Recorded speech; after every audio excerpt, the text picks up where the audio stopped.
bagong lipat sa ano, maybe around Hamilton. Papuntang Hamilton, bahay namin.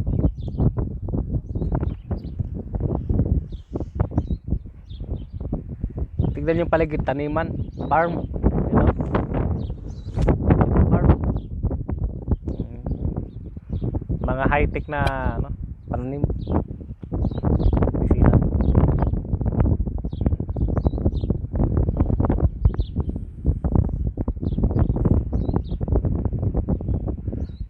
Dati 10 minutes lang nasa site na kami galing sa bahay. Ngayon napalayo kami kasi medyo ano, sosyalin yung ano, may-ari doon. Gusto apat lang na makatira. Bago kasing bahay. Ayaw na ano, baka mamaya may madamage or madumi-dumihan. Ipito kami. Kaya naghanap na lang ng ano, ng enough para sa pito na hindi mareklamo. Ito nakuha ako, 2 palapag oh. Pito kami dyan oh, tagi 1 kwarto. Malaki, 2 palapag. Sasya kami dyan. Yung nga lang, medyo may kalayuan lang sa site kasi 30 minutes ang biyahe. Pero okay na yun, mas gusto ko bang ano lang kasi tahimik. Kahit kumanta na kumanta dyan sila dyan, wala kayo ingay. Tsaka malayo sa kapitbahay, tingnan mo, yun oh. Pero paglabas mo dyan, syudad na.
Yan oh.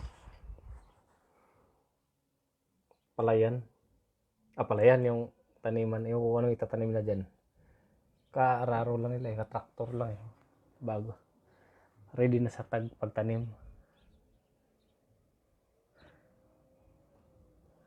Lunang mundo.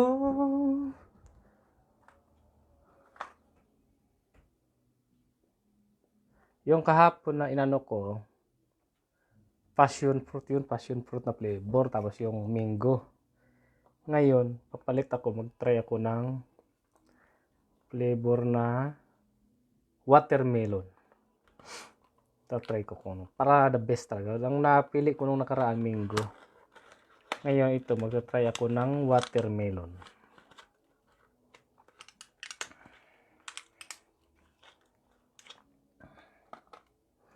Para matikman lahat ng flavor.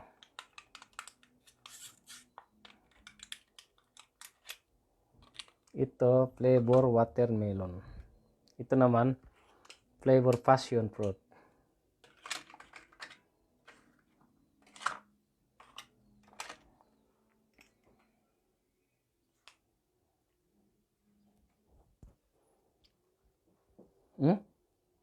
Watermelon, para langka mga watermelon. Ito watermelon daw flavor pero amoy langka.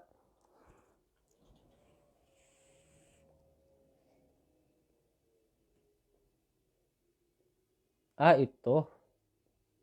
Ito ang the best watermelon nakalagay pero ang bango niya parang amoy langka. Ito pala.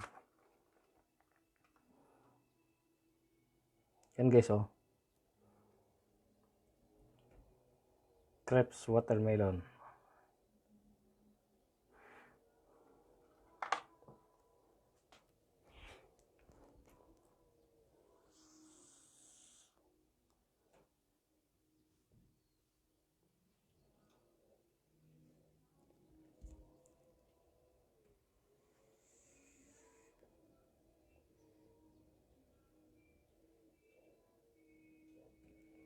Yun, watermelon ng flavor.